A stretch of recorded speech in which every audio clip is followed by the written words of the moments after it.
මේ panty cupboard එක අපි කරලා තියෙන්නේ වැල්ලම්පිටිය ප්‍රදේශයේ. ඉතින් මේ කස්ටමර් රටේ හිටියේ ලංකාවට ඇවිල්ලා වඩුගේ ෆර්නිචර් ආයතනයට ඇවිල්ලා කතා කරලා ඊට පස්සේ අපිට මේ වැඩේ බාර දුන්නා.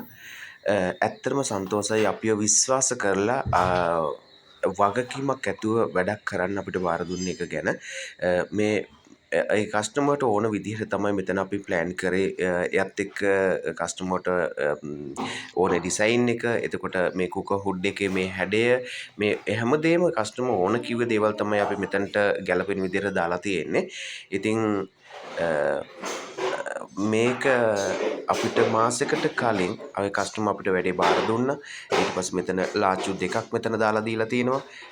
ඒට අමතරව මේකේ ග්‍රනයිට් ටික, එතකොට ඔය වෝල් ටයිල් එක, ඒ හැම දේම ප්ලෑන් කරන්න අපි ඒගොල්ලන්ට ලොකු අදහසක් දුන්නා. ඒගොල්ලෝ දැනගෙන ඒ කස්ටමර් දැනන් හිටියට වැඩිය ලොකු දෙයක් ඒ කස්ටමර් ඉගෙන දැනගත්තා අපේ හරහා. මොකද අපි මේ පැන්ටි කබඩ් කරලා ලොකු අත්දැකීමක් තියෙනවා. ඇත්තටම සන්තෝසයි. මම වඩුගේ ෆර්නිචර් එකෙන් සමන් ඔබගේ පැන්ටි කබඩ් එකත් අලංකාරවත් ලෙස කරවා ගැනීමට වඩුගේ ෆර්නිචර් ආයතනයට කතා කරන්න. මම සමන් වඩුගේ ෆර්නිචර් එකෙන්. හරි, බොහොම ස්තුතියි.